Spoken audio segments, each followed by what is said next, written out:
mysterious invitation. My name is Arthur Penn. I am a freelance journalist, specializing in tales the civilized world would rather dismiss. Ghost stories, mysterious disappearances, houses that no one speaks about anymore. I do not claim to believe in the supernatural, nor do I dismiss it entirely. Somewhere between skepticism and wonder is where I reside. It is a lonely place, yet it offers an endless supply of stories, some whispered, some hidden, and some that stubbornly find their way to me. One gray October morning, as mist clung to the windows and the last leaves clung desperately to the branches, I received a letter. The sender, Walter Holloway, an old friend from my university days, now a property manager in the lonely countryside of Yorkshire. I had not heard from Walter in years. The very sight of his familiar, hurried handwriting gave me pause. Walter's letter was brief but urgent. He had been tasked with selling an old Edwardian house on the outskirts of a forgotten town called Ravencroft. At first glance, the house seemed unremarkable, a relic of another era, like so many others scattered across the countryside. And yet, from the first moment Walter set foot inside, he felt an unease gnawing at him. An oppressive silence, shadows that shifted when one wasn't looking directly at them, a space that, by all rights, should not have existed within the walls. "I know you have a peculiar taste for things that defy reason," Walter wrote. "Would you mind taking a look? I have a feeling there's more to this house than meets the eye." I set the letter down, fingers tapping thoughtfully against the oak of my writing desk. Logic told me it was nothing, but experience whispered otherwise, and so, I decided to accept the invitation. 3 days later, I found myself standing on the worn platform of Ravencroft's lonely train station. A heavy mist rolled over the hills, swallowing the town in a blanket of gray. Walter met me with a rickety horse-drawn carriage. His usual brisk manner dulled into something quieter, more guarded. He barely spoke as we rode. It wasn't long before the house came into view. Or rather, the vague silhouette of it, emerging through the fog like a memory. An Edwardian two-story, built from coarse Yorkshire stone, its once proud facade now dulled by decades of rain and neglect. The roof sagged in places, like a tired old man who had weathered too many storms. The garden had long surrendered to nature, wild grasses and thorny bushes pressed against the broken fence. A single blackbird perched on the crooked iron gate, silent. Everything about the place screamed abandonment. And yet, there was something else too. It wasn't merely decay. It was as if the house itself was waiting. Walter climbed down and motioned toward the gate. "Listen," he said quietly. "If you stand here long enough, you can hear them." "Hear what?" I asked. He didn't answer. He just looked at the house, his expression tightening into something that made the hairs on the back of my neck rise. I said nothing more. Together we pushed open the gate, which groaned under our touch, a sound that seemed unnaturally loud in the heavy, muffled air. I hesitated for a moment on the threshold, staring at the building before me. The mist curled around its crumbling edges. The windows stared back at me, hollow and dark, like empty eyes in a weathered skull. Some deep, buried instinct stirred within me. A voice, quiet but urgent, "Turn back now." But I was not a man who turned away from a mystery. We crossed the overgrown path to the front door. Every step we took seemed to echo in the heavy silence. No birds sang, no insects chirped, only the faint rustle of mist across the ground, like something unseen moving just beyond the edges of vision. Walter stopped a few feet from the door and looked at me over his shoulder. "You should know," he said in a low voice. "This place has been empty for years. No tenants stayed for long. They either left without a word or simply vanished." The way he said it, the weight in his voice, made it clear he believed the latter. I nodded once, and with that silent understanding, I reached for the handle of the massive oak door. It was cold under my hand, colder than it should have been. Somewhere deep inside the house, I thought, or perhaps imagined, I heard a faint creak. like footsteps retreating just beyond reach. My pulse quickened, my breath fogged in the frigid air. Whatever secrets this house harbored, they were about to be unveiled. And I, Arthur Penn, had just crossed a threshold from which there might be no easy return. The house and its empty spaces. The moment my hand twisted the brass handle, the old oak door yielded with a drawn-out groan, a sound that echoed through the mist like a reluctant sigh. Stepping inside, the first thing I noticed was the cold. Not just the absence of warmth, but a deeper, unnatural chill that seemed to cling to the very air itself. Dim light filtered through the heavy drapes, their once elegant fabric now weighted with dust. Beams of sunlight, pale and sickly, carved thin shafts through the gloom, catching motes of dust that danced in the stale air. The air smelled of damp wood and decay, the kind of scent that suggested the house had long since been abandoned by the living, but perhaps not by all. As we moved cautiously into the entrance hall, I caught the sound of a soft, rhythmic ticking. Looking to my right, I spotted an old grandfather clock, still standing sentry in the corner. Its pendulum swung back and forth with a creaking motion, the hands frozen at 5 minutes to 3. Someone long ago had wound it one last time, and then left it to tick its way into silence. The sound of that ticking, lonely, insistent, seemed almost loud against the heavy stillness that pressed around us. Walter said nothing. He simply stood a pace behind me, shifting his weight from foot to foot, as if trying not to touch anything. I could hardly blame him. We began our slow survey of the ground floor. The sitting room was a mausoleum of cracked leather chairs and a fireplace choked with cold ashes. The dining room, oddly spacious, held a heavy oak table whose surface was warped and buckled by moisture. But it was the kitchen that first caught my attention. At first glance, it appeared ordinary enough. Old appliances, cupboards hanging open like yawning mouths. Yet as I turned toward the back wall, something prickled at my skin. There, between the kitchen and the dining room, was a section of wall that made no sense. Roughly 3 feet wide, it jutted inward, boxing off a space that, according to the house's shape, should not have existed. I rapped my knuckles against the wall. It gave back a dull, solid sound. No door, no hatch, no visible way to access whatever lay behind. Walter shuffled closer, peering at it as if hoping it would explain itself. "It's not in the floor plans," he muttered, voice low. Neither of us said what we were both thinking. Houses did not simply grow extra rooms. We climbed the narrow staircase to the second floor. The hallways here were narrower, lined with closed doors.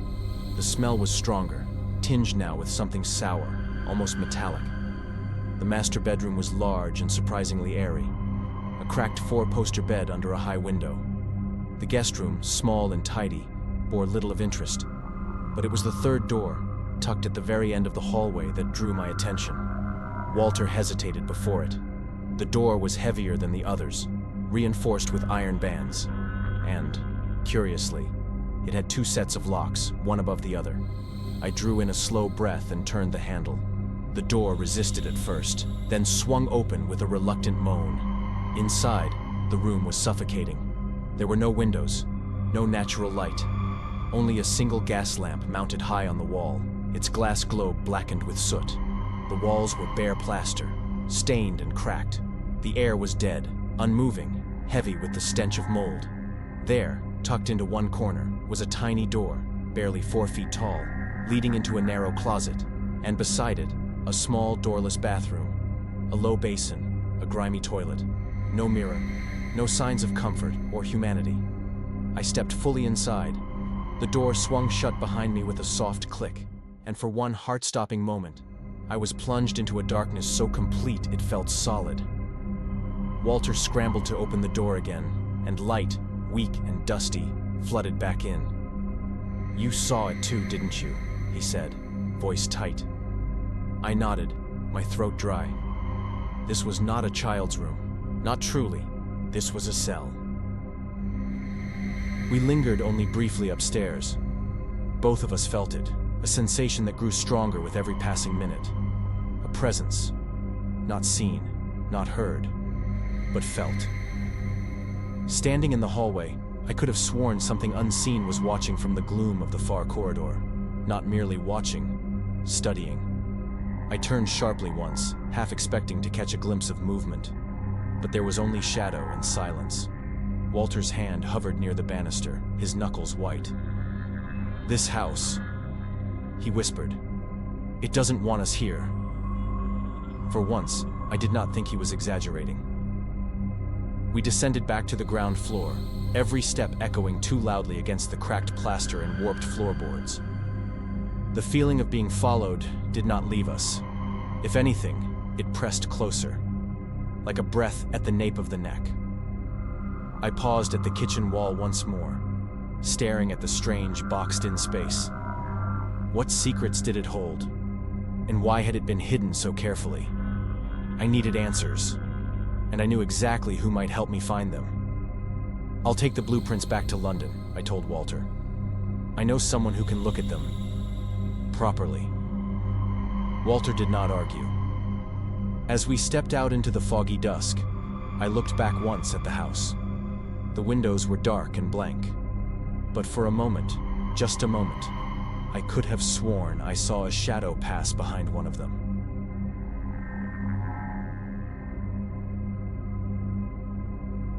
The floor plan lies back in London. The fog did little to lift the weight that had settled on my mind since visiting the house.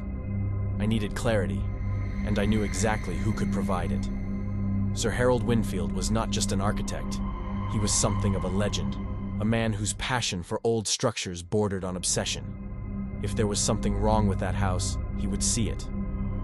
I met him at his private study, a dusty, cavernous room lined with yellowed blueprints and ancient surveying tools. Harold peered over the house plans, his spectacles perched at the end of his nose. For a long time, he said nothing. The only sound was the crackling of the fireplace. Then he set down his magnifying glass and gave a short, humorless laugh. "This," he said, tapping a finger against the blueprint, "was not an accident." I leaned forward, heart quickening. "The void between the kitchen and the dining room," Harold continued. "It is deliberate. No architect would waste that much space in a design unless he was instructed to do so." He traced a line across the paper. "And here, the child's room upstairs. 2 doors, reinforced locks, no windows. Not an oversight. A cell, Arthur. Someone designed it to contain." His voice grew quieter, or to hide. A coldness, different from the London fog, crept up my spine. Harold rose from his chair, rummaging through a set of transparent overlays, thin parchment sheets. "Let's align the 2 floors properly," he said. Carefully, he placed the first floor plan over the second, lining up the staircases and walls. As he adjusted them, an awful symmetry revealed itself. The boxed-off space on the ground floor, that mysterious void, sat directly beneath the child's room and its tiny, windowless bathroom, perfectly aligned, perfectly hidden. "There," Harold said grimly. "You see?" I did. It was as if the house had grown an organ, a hidden artery connecting spaces meant to remain unseen. Harold tapped his pen thoughtfully against his lips.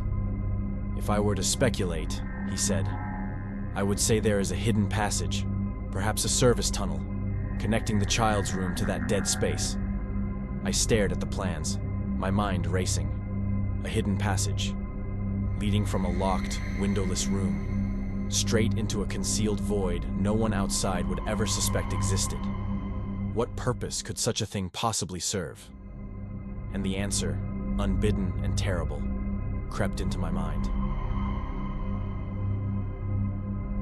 I closed my eyes and pictured it. The house at night, wrapped in fog and silence. The child, small and pale, awakening in the darkness. Not crying, not calling for help, simply obeying. Sliding from a narrow bed, crossing the cold, bare floor in silence, reaching a hidden panel in the wall, one known only to them. A creak of old wood, the scent of damp earth from the hidden corridor. The child slipping down into the shadows, bare feet making no sound. Navigating the narrow crawl space, a black vein stitched through the heart of the house. And at the end of the tunnel, another door, another task waiting. Perhaps it was the kitchen below, perhaps the dining room, perhaps the hidden void itself. And once their grim duty was done, whatever it was, they would retrace their steps, climb back into bed, and wait silently for morning, as if nothing had ever happened. The image clung to me like wet wool, suffocating and heavy. The house, I realized, was not built merely to contain a secret. It was built to create one. Harold seemed to sense my thoughts. He leaned back in his chair, studying me over steepled fingers. "You understand, don't you?" he said quietly. I nodded, not trusting myself to speak. The fire snapped and hissed in the grate, but its warmth could not reach me. Sir Harold tapped the blueprint once more, his expression grim. "This house," he said, voice low and final, "was never meant to be lived in." He paused, the next words dropping like stones into a silent pond. "It was meant to kill." The widow's memory. 2 days after my unsettling meeting with Sir Harold, I found myself sitting in a modest tea room in the quieter outskirts of London. The woman across from me looked barely 30. Her frame was slight, almost fragile, like a porcelain doll that had been left too long in the cold. Her hands, resting in her lap, twisted nervously at the hem of her sleeve.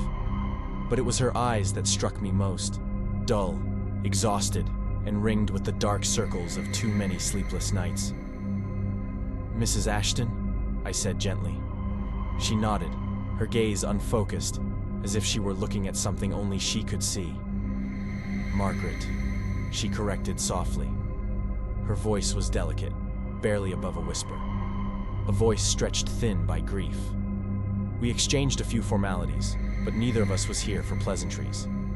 After a moment, she reached into her handbag and withdrew a small, worn envelope. Inside were photographs, grainy and faded, and a folded sheet of parchment. "I thought you should see this," she said. Her hands trembled slightly as she pushed them across the table toward me. Margaret told me her story in halting, broken pieces. 3 years ago, her husband, Thomas Ashton, had traveled north to Yorkshire on what was supposed to be a brief visit to a family acquaintance. A weekend trip, nothing more. He never returned. For weeks, Margaret had clung to hope. Then months passed. The police made inquiries, half-hearted at best. The trail grew cold. Everyone, friends, family, even the authorities, urged her to move on. They whispered that perhaps Thomas had simply chosen another life. Margaret never believed that. "I knew," she said, staring down at her untouched tea. "I knew something had happened." Her instincts were proven right, though the validation brought her no comfort. 2 months ago, a set of human remains had been unearthed by accident. Construction workers expanding a railway line stumbled across them deep in the woods outside Ravencroft. The body, decayed and mutilated, had been buried hastily. It was Thomas. Identification had been difficult. There wasn't much left. But the signet ring, a family heirloom Margaret had insisted he wore, remained on one skeletal finger, or rather, the finger that was still there, because the left hand, and specifically, the entire left arm, was missing.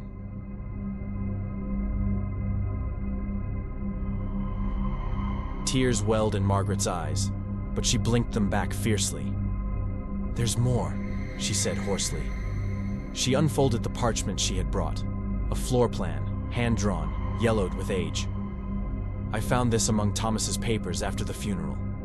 He must have acquired it, before he vanished.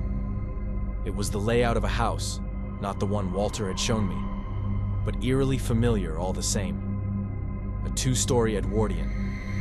Similar structure, same peculiarities. I traced the lines with my finger. A small, boxed-off space on the ground floor.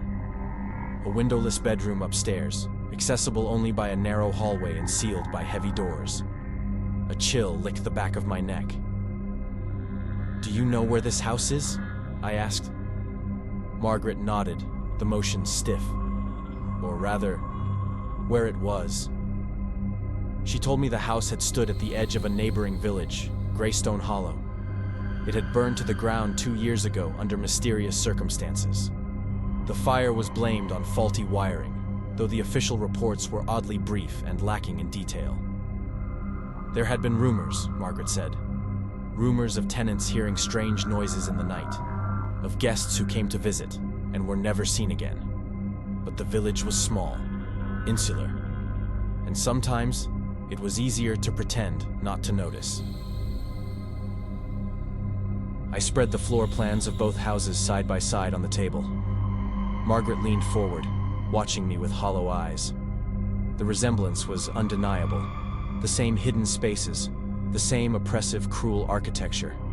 A deliberate design, one perfected, copied, and used again. It wasn't random. Someone had created these houses with specific intent, to conceal, to trap, perhaps even to kill. And worse, they had done it more than once. A cold realization settled over me. Whoever, or whatever, had built the house in Ravencroft was no amateur, no isolated incident. It was part of a pattern, a method, a system perfected over time. Margaret's voice, when it came, was barely audible. "They didn't just take my husband," she said. "They've done this before, and they'll do it again." I looked up, meeting her haunted gaze. She was right. The fires had erased the evidence of one house, but the new house stood untouched, waiting for its next purpose, waiting for the next victim. Beneath the gray stones. Back in Sir Harold's study, we examined the overlapping blueprints late into the night. The fire in the grate had burned low, and the shadows had crept long across the room. Harold tapped his pencil against the plans, his brow furrowed. "The first house," he mused. "The one that burned. It almost certainly had a basement." He traced a finger along the outline. "Look here. The space between the ground and the foundations. Larger than needed. Too much room unaccounted for." He shifted his focus to the newer house in Ravencroft. "And this one, it's different. Smarter." I leaned in, heart pounding. More windows, more light, a seemingly open layout to ease suspicion. "But," Harold said grimly, "the core remains the same. Hidden chambers, concealed spaces, a design that promised safety on the surface while hiding unspeakable purposes underneath."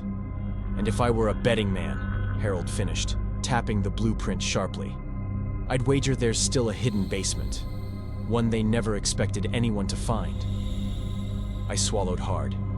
Because if that was true, then whatever had been hidden in the first house and erased by fire might still exist beneath the second, waiting. We planned carefully. Walter agreed to distract the local caretaker, a man easily bribed with a few coins and a bottle of good brandy. Under the cover of twilight, Harold and I returned to the house. The mist was thicker than ever, rolling across the ground like a living thing. The house loomed out of it, silent and grim, its windows like dead eyes watching our approach.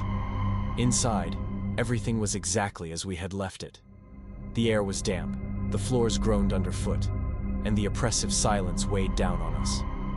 Armed with lanterns and crowbars, we moved systematically across the ground floor, tapping on the floors, listening for hollow spaces. It was Harold who first noticed it, a slight unevenness in the kitchen floor near the boxed-in wall. He knelt, feeling carefully along the cracked wooden planks. And there, half concealed by an old, rotting carpet, was a seam. A rectangular outline, perhaps 3 feet by 4. A hatch. My pulse roared in my ears as Harold wedged the crowbar into the crack and pushed. The hatch resisted stubbornly, as if unwilling to yield its secrets. Then, with a shriek of splintering wood, it popped free, revealing a black hole in the floor. A narrow ladder descended into darkness. The air that wafted up was foul, a heavy stench of rot and earth. I exchanged a glance with Harold. There was no turning back. Lantern in hand, I went first. The iron ladder was slick with moisture, and every step down seemed to pull me deeper into another world, a place the sun had long since forsaken. My boots splashed down into shallow, murky water that coated the basement floor. The walls were rough stone, sweating with condensation. Mold bloomed in dark, sprawling patterns across the ceiling. Harold followed carefully, his lantern casting wild, flickering shadows that danced along the damp stone. The room was small, no more than 20 feet across, but it felt endless in the suffocating dark. The smell was worse down here. Sweet, cloying, and unmistakably wrong. Rot, decay, death. I moved the lantern slowly, revealing the features of the space. Rusted hooks hung from the low beams. Chains, broken and old, trailed into stagnant puddles. In one corner, a pile of filthy rags lay half submerged in the water, like a discarded skin. And then, I saw it.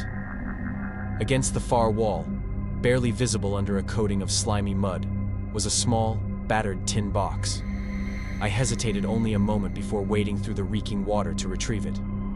The box was rusted almost beyond recognition. The lid fused shut. Harold helped me pry it open. Inside, wrapped in tattered oilcloth, was a human hand, or what was left of one. The flesh had long since blackened and shriveled, but the shape was unmistakable. Fingers curled into a grotesque, frozen claw. I stumbled back, bile rising in my throat. Harold swore under his breath. But even through the horror, a grim certainty settled in my chest. This wasn't just a remnant of the past. This was a warning, a message. And somewhere out there, the architect of these houses, the one who had buried their sins beneath stone and soil, was still at large, still building, still waiting. The lingering silence. The discovery of the rusted tin box left little room for doubt. Harold and I wasted no time. By night's end, we had arranged a meeting with the local constabulary, a skeptical man named Chief Inspector Aldridge, whose stiff upper lip faltered only slightly when the gruesome evidence was laid before him. Within days, the old Holloway house was sealed off with boards and official notices. The townspeople, long accustomed to ignoring the whispers that clung to that place, now gathered in tight clusters on the foggy streets, casting furtive glances toward the property. Rumors blossomed like weeds, of missing persons, of unmarked graves, of dark deeds hidden behind polite facades. The house stood silent amid the storm, its crumbling stones betraying nothing. But we knew better. Behind those walls, behind that carefully crafted facade of respectability, lay a horror designed with cold, deliberate precision. The silence that had once seemed merely oppressive was now deafening. The silence of secrets struggling not to be unearthed. Over the following weeks, more fragments of the truth came to light. Chief Inspector Aldridge's investigation unearthed scattered traces, enough to paint a chilling picture, though much remained maddeningly out of reach. The family that had built the house, it seemed, had a dark history stretching back decades. Always the same pattern. They would arrive in a new town, adopting false names and outward appearances of quiet normalcy. The father, a tradesman perhaps. The mother, a caretaker or seamstress. The child, always the centerpiece, the perfect camouflage. Neighbors would find them unremarkable, even sympathetic. Until the disappearances began. Travelers, vagrants, occasionally unwary acquaintances who ventured too close. No signs of struggle, no bodies, no suspicion. And then, just as quietly, the family would vanish, leaving behind a house empty of life, but heavy with unseen scars. It became clear that the houses were not mere homes. They were machines, meticulously constructed traps. The child, trained from infancy, had been the key to it all. Small enough to slip unseen through hidden passageways. Innocent enough to lure, obedient enough to kill. The bodies, once dispatched, would vanish into hidden basements or passageways, leaving no trace for the living. It was a horrifying efficiency, almost mechanical in its execution. And it had worked. For years, perhaps decades. Until now. As the autumn bled into winter, the case fell into a cold, uneasy limbo. The Holloway house remained shuttered, a scar against the bleak Yorkshire skyline. No one spoke openly of it. No one dared go near. I returned to London, heavy with the burden of what we had uncovered. In my quieter moments, I found myself wondering, had we truly stopped it? Or had we merely stumbled into a web far larger than we realized? The answer came, as answers often do, when least expected. One rainy evening in December, as I sat sorting through correspondence at my desk, a small envelope arrived, plain, unmarked, save for my name written in an unfamiliar hand. There was no postage stamp, no return address. Inside, a single sheet of thick paper, no preamble, no signature, at least not one I recognized. The message was short. You have destroyed our home, but we are not finished. We are still here, still watching, still waiting. At the bottom, in a child's scrawling handwriting, were two chilling words. The child. I sat there for a long time, the letter trembling slightly in my hand. Somewhere, beyond the reach of law or reason, the architects of that horror still moved, still built, still hunted. And somewhere, behind another innocent-looking door, the silence waited once more.